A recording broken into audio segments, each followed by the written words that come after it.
The impact of the lockdown will have a severe impact on the economy as well as individuals and companies somewhere down the line. This week we will therefore look into short-term price movements during the lockdown, and we will also try and give an idea of what is expected for agricultural commodity prices over the medium to long term. All in this week's video, so make sure to stay tuned.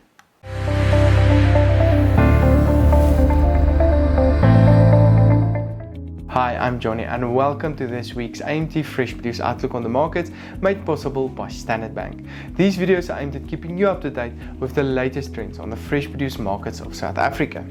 As promised, this week we will look into short-term price movements on the markets, but also we'll try to give an idea of where prices are headed over the medium to long term and why the South African Reserve Bank just announced a cut in the repo rate.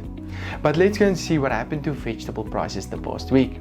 We have seen that potato prices decreased by 4% to R35.55 per 10 kilogram bag, with the tomato price staying on a high level of R10.31 per kilogram. Carrot prices traded 22% higher on R8.31, with the onion price also getting some support last week, increasing by 13% to R6.23 per kilogram. Demand for vegetables on the markets is still very good, with especially high quality produce that is in high demand at the moment.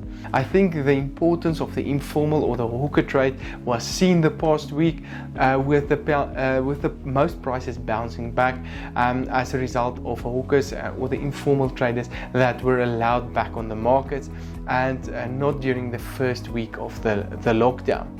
When we look into other vegetable prices, it traded as follows: cabbages on R3.46, garlic on R88.22, spinach on R4.08, sweet potatoes on R4.66, peppers on R9.47, and the latest chili price on R5.31 per kilogram.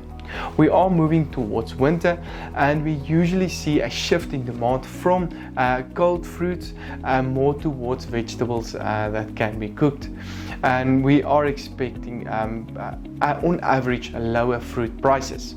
The banana price traded on R7.64 per kilogram last week, while the apple price traded 1% lower on R7.23 per kilogram. The pear price increased by 18% to R5.88 per kilogram. This was mostly due to the informal market or the hawkers that were allowed to trade again, supporting higher demand, of course, and the higher price. The apple price is also under pressure due to high volumes and especially lower demand from restaurants and catering businesses, etc., having low demand for apples at the moment. We have seen that the latest apple price traded on R8.23 per kilogram, but we're expecting a higher quality during the coming week to support an upward movement of the apple price. The latest orange price decreased by 5% week on week to R5.21 per kilogram, while lemon prices decreased by 8% week on week to R9.42 per kilogram.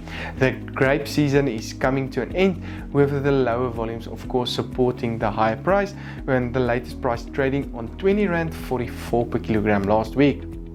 Other fruit prices traded as follows: mangoes on R17.87, pineapples on R11.62, and the latest peach price on R13.33 per kilogram. The outbreak of the COVID-19 virus resulted in many countries over the world to go into a lockdown period and in essence cut off expenditure or spending from consumers, which is the lifeline of any economy.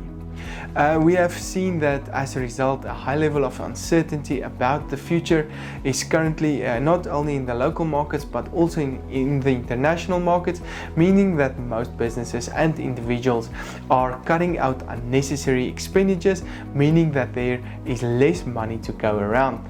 This will of course result in job losses, lower income levels per capita, etc., resulting in a very deep recession of not only the local but also the global economy, and which can overflow into a very deep recession. The IMF recently announced that we can expect the shrinking of the economy of between 6 and 7% for 2020, levels last seen during the Great Depression of 1931.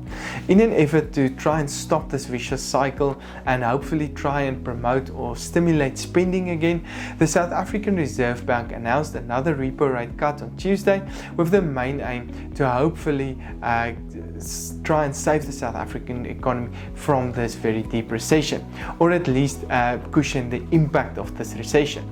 The repo rate cut will result in companies and individuals with a high level with a high debt burden to pay less for their debt, and resulting in them to have more money available to spend again and hopefully get the economy growing again.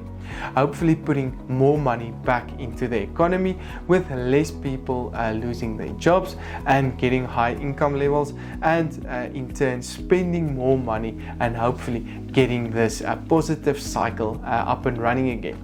Unfortunately, the expectation is that this high level of uncertainty will remain into the near future and will result in the recession to continue for some time, which will have a negative effect on most agricultural prices. After the lockdown period, we can therefore expect over the medium to long term that agricultural commodity prices may stabilize on a lower level as was previously seen. This can mostly be due to low demand from your consumers on the other end of the spectrum. It is important, however, to start the economic machine and the spending cycle as soon as possible, but the question will remain: can we do this and get out of the lockdown without spreading the virus and creating more damage than any good?